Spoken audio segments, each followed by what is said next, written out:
Halo, perkenalkan saya Mike Antonius, absen 18 dari kelas 10H. Sini saya akan melanjutkan bab 4 dan bab 5. Yang pertama ada bab 4 yaitu analisis.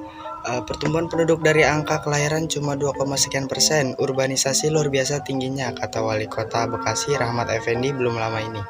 Berdasarkan data rencana pembangunan jangka menengah daerah RPJMD Bekasi tahun 2018 sampai tahun 2023 ini, penduduk Bekasi tahun ini mencapai 3,7 juta. Dengan jumlah ini, Rahmat menyebut kepadatan penduduk mencapai 16.500 per kilometer dari total luas wilayah 210 kilometer.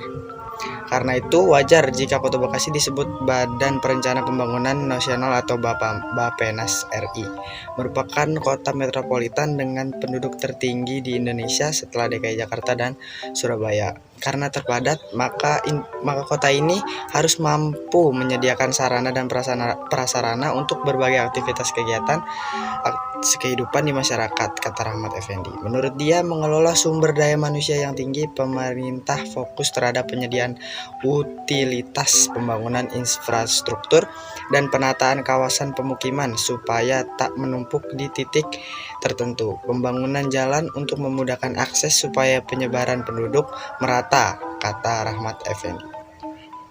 Di wilayah utara, misalnya pemerintah tengah membangun jalan baru sepanjang sekitar 20 km. Di antaranya menambah kapasitas jalan Perjuangan dengan membangun jalan baru di sisi barat saluran. Kemudian membangun jalan baru Pangeran Jayakarta, Jalan Mawar Medan Satria, dan jalan baru Underpass sisi barat Bekasi Timur.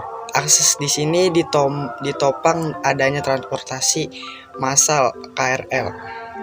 Di sebagian selatan, kata Rahmat Effendi, ada pembangunan jalan baru SS Jaka Setia dan dari Pekayon hingga Jati Asih sepanjang 5 km.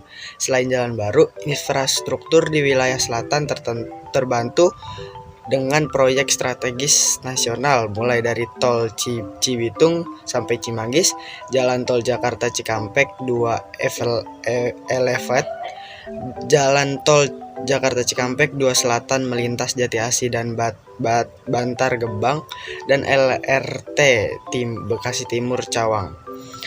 Kepala Bidang Infrastruktur dan Pengembangan Wilayah pada Badan Perencanaan Pembangunan Kota Bekasi, Erwin Gwinda, mengatakan, pemerintah telah menetapkan 3 kategori kepadatan wilayah, yaitu kepadatan tinggi, sedang, dan rendah. Ini sebagian rujukan pengembangan hunian bagi pengembang dan melindungi ruang terbuka hijau, kata dia. Wilayah dengan kepadatan tinggi berada di pusat kota Bekasi, yaitu Selatan, Bekasi Timur, dan Bekasi Barat, sehingga direkomendasi untuk membuat hunian vertikal, sedangkan hunian tapak direkomendasi ke lokasi dengan tingkat kepadatan yang rendah seperti Mustika Jaya, Jati Sampurna, Jati Asih, Rawalumbung, sebagian Medan Satria, dan Bekasi Utara. Sebaran penduduk kota Bekasi bisa lebih merata, ucap Erwin. Nah, segitu saja ulasan bab 4 yaitu analisis, dan kita akan masuk ke bab 5 yaitu kesimpulan. Dari analisis yang saya temukan di artikel bahwa Bekasi memiliki penduduk jumlah yang lumayan banyak, karena itu ia disebut sebagai kota yang memiliki banyak penduduk setelah Jakarta dan Surabaya. Dari analisis tersebut, saya mengakui bahwa penyebaran yang dialami kota Bekasi sangatlah cepat.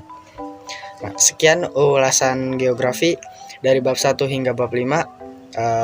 Sekian, terima kasih.